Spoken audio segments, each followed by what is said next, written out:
Én itt születtem Mezőcsáton, el is mentem, mert tanultam Miskolcon és Debrecenben, és én mindig hazavágytam. Én itt boldog vagyok.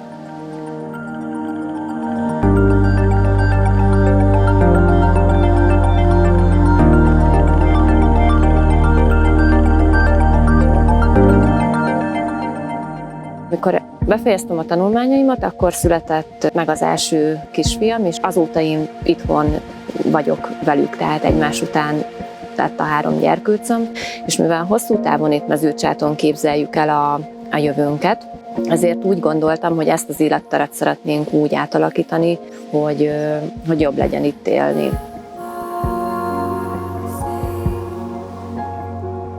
Kevesen lakunk, tehát egy 6000 fős népessége van Mezőcsátnak. Egy kicsit mindenki ismeri egymást, és ez egy ilyen jó védőháló.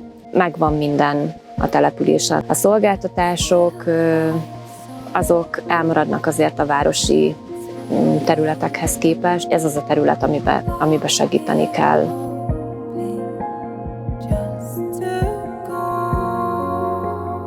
Amit ő így problémaként, vagy legalábbis egy olyan jelenségként lát, vagy értékel, ahol úgy érzi, hogy neki ott akár érdemes beavatkozni, ezek így a település egészen egy rendszer szintű problémáira mutatnak rá.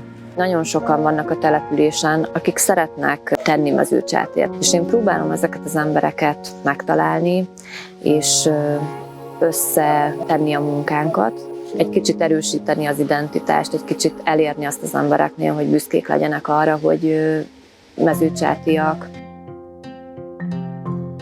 Mindenkit megragadott a bizottságban, hogy egy agrárterületről, vidékfejlesztésről érkező nő, aki a délborsodi mezőségbe költözik vissza az egyetemi tanulmányai után, és ott valamilyen közösségi, társadalmi összefogás, vállalkozás, újszerű valamibe kezd. A Kisváros programtól egyrészt szakmai támogatást kaptam, nagyon sok segítséget abban, hogy hogyan lehet elindulni egy ilyen tevékenységnek a levezetésében.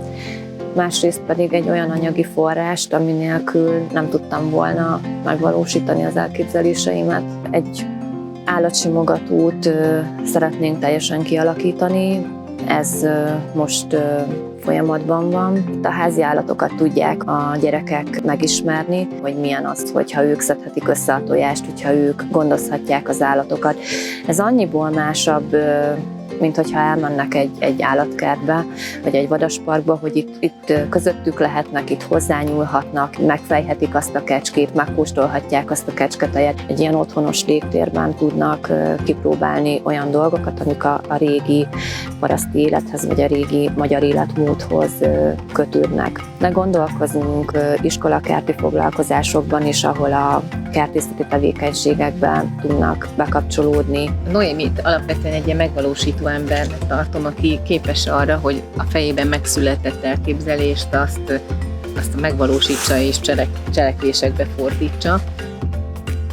Az első lépés az, ami nekem nehéz. És utána már a második az már könnyebb. Amikor már aktívan tenni kell, az én terepem, azt nagyon szeretem, hogy akkor álljunk bele, csináljuk, vigyük. Napközis tábort szervezünk, erdei iskolai foglalkozásokat, tanösvényt alakítunk ki, állatokkal kapcsolatos foglalkozásokat tartunk, horgászversenyt szervezünk a gyerekeknek, helyi termékeket értékesítünk, és készítünk egy fotóalbumot, amelyben a helyi családok életén keresztül mutatjuk be azt, hogy milyen Mezőcsátnak a története.